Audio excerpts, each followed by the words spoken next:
ክራፍት በሌዘር እና ወረቀት ፕሮዳክቶች ላይ የሚሰራ ስታርታፕ ካምፓኒ ነው። የምንገኘውም ለገጣፎ አካባቢ ነው።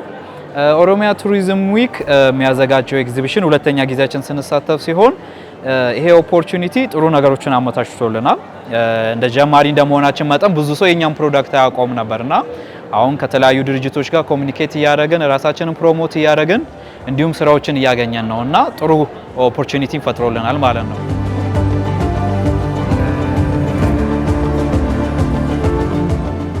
Oromia Tourism Week irra jirra gaa'ilala kuma jirru baay'ee waanuma nama hawwata baay'ee namatti kan tolu akka kamittiyyuu akka sabaattis akka nama dhuunfaa tokkottis baay'ee wanta nama gammachiisu dhugaa dubbachuudhaaf namoota baay'ee irratti influensii guddaa wanta uumuu danda'udha.